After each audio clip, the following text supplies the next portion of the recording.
خراب مصلی پر بیٹھ کر سو گیا کہ کیا دیکھا کہ خواجہ صاحب عرش کی یعنی کہ عرش کی زمین پر کھڑے،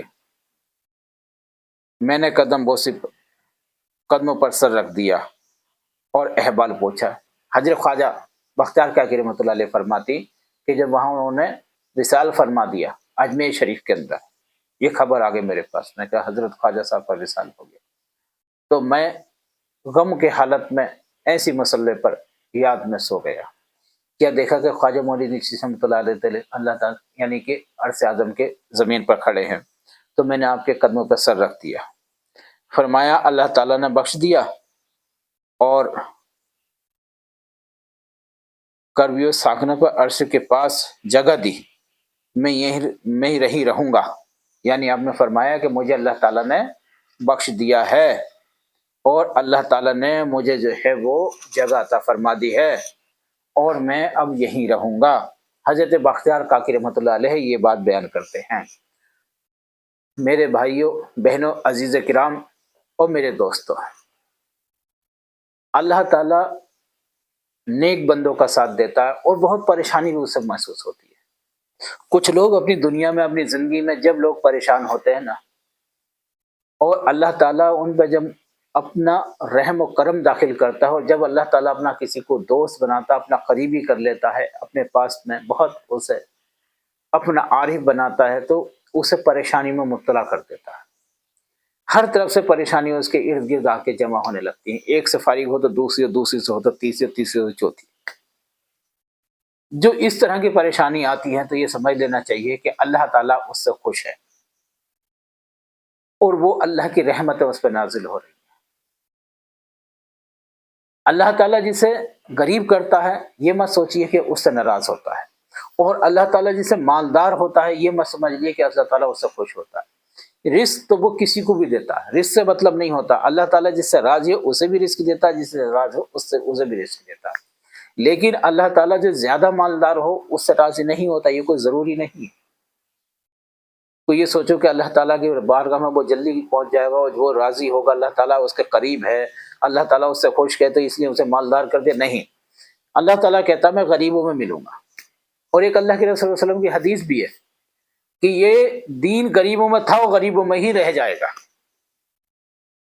کچھ صحابہ کرام اللہ کے رسول صلی اللہ علیہ وسلم کے زیادہ غریب بھی تھے اور قریب بھی تھے، تو بڑے بڑے کفار قریش نے جو بہت پیسے والے عزت والے تھے اور اللہ تعالیٰ سے اللہ کے رسول صلی اللہ علیہ وسلم سے فرمایا تھا کہ اللہ کے رسول صلی اللہ علیہ وسلم ان تم غریب لوگوں کو ہٹاؤ اور انہیں اپنے پاس سے ہٹا دیجیے،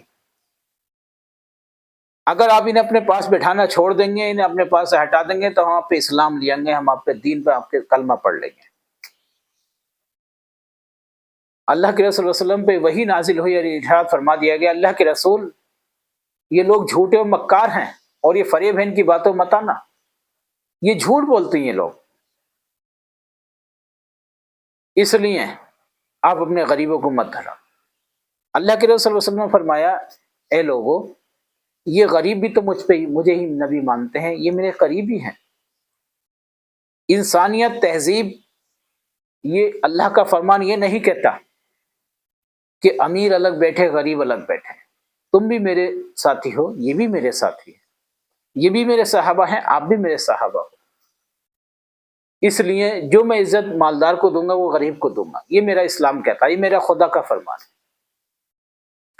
تو کہنے کا مقصد یہ ہے کہ جب انسان پہ پریشانی آتی ہے اور ان پریشانیوں کو برداشت کرنے کے بعد اللہ کا شکر ادا کرتا ہے، اللہ پہ توکل کرتا ہے، تو اللہ اسے اپنا قریبی بنا دیتا ہے۔ اور انسان کبھی یہ نہ سوچے اور پریشان نہ ہو کہ صاحب اللہ تعالیٰ نے مجھے اتنا پریشان کر دیا، مجھ سے کیا غلطی تھی، مجھ سے کیا گستاخی ہو گئی، یہ سب مسائل ہیں۔ ہاں ٹھیک ہے، اللہ سے توبہ کرے، دعا کرے، اللہ تعالیٰ اس کی بلاؤں سے محفوظ کرے، ان سے اللہ تعالیٰ زیادہ امتحان نہ لے، کیونکہ انسان جو ہے زیادہ امتحان کے لائق نہ ہے، انسان حقیر ہے، ناچیز ہے، گناہ گار ہے، خطا کار ہے، اللہ کے امتحان میں کہاں انسان شامل ہو پائے گا، کہاں اس کا برداشت کر پائے گا۔ یہ اس کی رضا ہے کہ ہم ناچیز حقیر کو اس نے اللہ کے رسول صلی اللہ علیہ وسلم کو امتی بنا دیا، لیکن کچھ لوگ اپنی قسمت کو، اپنے آپ کو دوش دیتے ہیں، اپنے آپ کو کوستے بھی ہیں کہ ہم اسی لائق ہے، ہماری زندگی ایسی ہے. تو میری ان سے خاص طور سے گزارش ہے، اپنے آپ کو کبھی نہ کوسیں، اپنے آپ کو کبھی تہمت نہ دیں. ہر حال میں اللہ کا شکر ادا کریں. پریشانی آئے تب بھی شکر ادا کریں، نہ آئے تب بھی شکر ادا کریں، بھوکے رہیں تب بھی شکر ادا کریں، اور کھانا ملے تب بھی شکر ادا کریں. یہ اللہ کی کوئی فرمان ہے، یہ اللہ کا کوئی مسائل ہے جو اس نے ہمارے پر بھیجے ہیں. تو خوشی کو بھی اپنے پاس سنبھال کر رکھیں اور غم کو بھی اپنے پاس سنبھال کر رکھیں، لیکن اللہ سے دعا برقرار کرتے جائیں. کیا معلوم کب کس کی دعا اللہ تعالیٰ میں ہماری کون سی دعا اللہ اپنی بارگاہ میں قبول مقبول کرنا. امید ہے یہ بات ہماری آپ کو اچھی لگی. انشاءاللہ ہم پھر ایک نئی مزید ویڈیو کے ساتھ، نئی مسائل اور نئی صوفیہ کرام کے ساتھ، صوفیہ کرام کی باتوں کے ساتھ انشاءاللہ پھر ہم آپ اپنی خدمت میں حاضر ہوتے ہیں. جب تک کے لیے اللہ حافظ.